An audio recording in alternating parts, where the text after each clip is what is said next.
Back in 2010, my next guest's life changed forever. This was when his mum, Sally Challen, killed his father after 30 years of abuse. Over the next decade, her son David led a fight to overturn her conviction, and in doing so, he not only freed his mum, but he also helped change the legal system.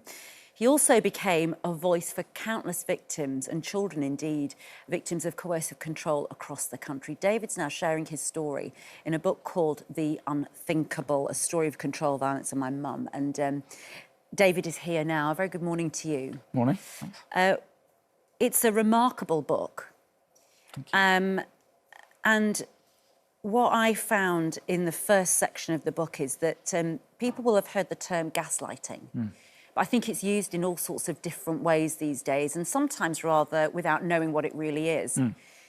You describe it in minute, almost pulsating detail of what it was like for a child yourself to grow up in that environment. And that is so important to explain that, because people don't really know.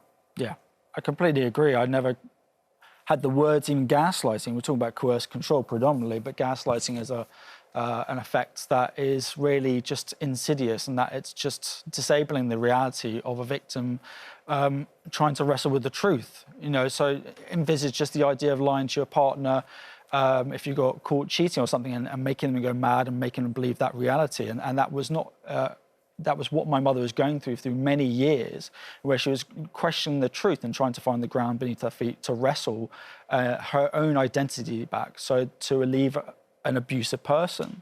But, you know, these are words that we didn't have in that time. And, you know, this journey is a book to go back, not just into my past to find the child that I was, but the past of my mother before I was born into this world, and what she had survived and lived for since the age of 15, when she met my father and he was 21, essentially grooming an identity that revolved around him as an abuser who underpinned, well, there was sexual violence and abuse that was underpinned by coercive control. And gaslighting is making someone's questioning their sanity, and that's what I grew up listening to as an adolescent into teenagehood, and even wrestled with myself and my father.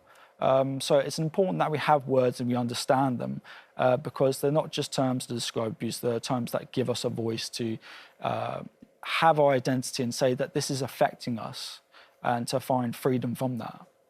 And the book opens with the moment that we're referring to, which is a sort of phone call to you about the fact that your father was dead, and that your mum had driven to Beachy Head and was about to take her own life.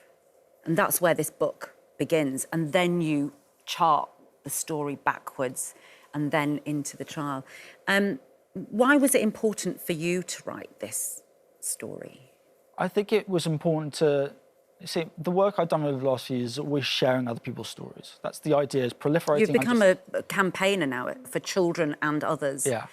I think it's important to proliferate stories of understanding, so we can recognise and live in the atmospheres of these homes, so that we can spot the signs, because coercive control doesn't lend itself to a soundbite, the accumulation of acts, a pattern of assaults that, you know, destabilise someone's identity and lead them to, you know, evaporate as a person, essentially, and cower under that abuse. But it was important to live with the moment, because this book is called The Unthinkable, because as much as my life has been surreal, and anyone sitting at home envisaging working at home, working in the office or anywhere you are, and being told that your father is dead and your mother is on Beachy Head and she's about to jump, and you're sitting there for hours waiting to know if you're going to be left parentless, and you don't know why.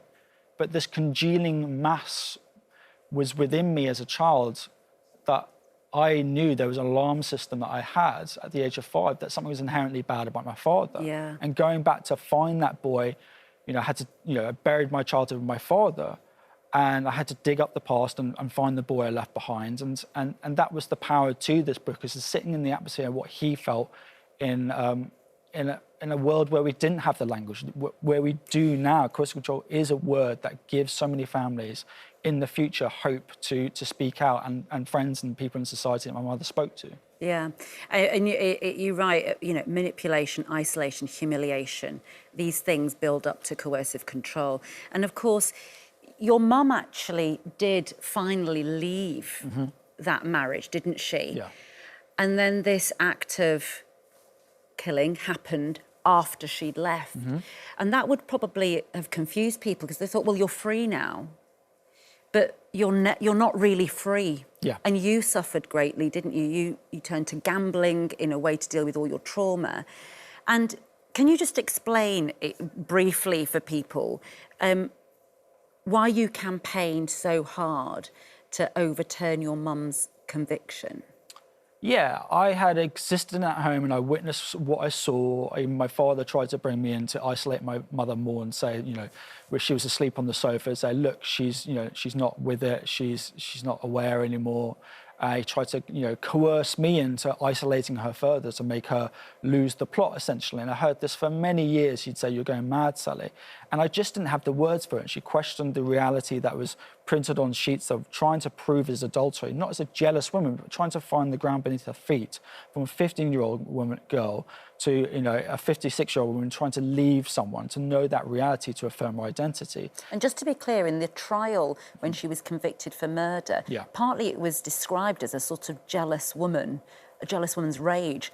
And that just did not tell even an iota of the truth. It was then, as you proved through your campaigning, that partly her personality had been eroded and she had a personality disorder in the end because of the abuse. Yeah. And it wasn't a defence for what happened, Yes. but it was part of the reason. There's no justification as an understanding. That's what this book is about. There's other cases like my mother's case, and that will be very frightening for people to understand the idea that there are more women inside for murder that should be there for manslaughter, and they should have that be recognised. And they won't get an appeal because the hot bar is so high. It's about understanding how these stories go through the justice system in and of themselves, and that they only look to the last 10 years of their life together. Yeah. There was evidence of sexual violence that they never looked at. They were just debating if she had depression.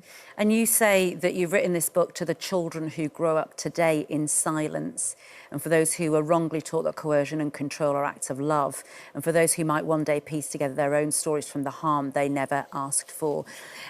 If there was somebody watching today and this is triggering for them, or that it's making them think that's my sister or that could be my nephew, what would you say are the takeaway bits of the signs, and what advice if you're able to do that?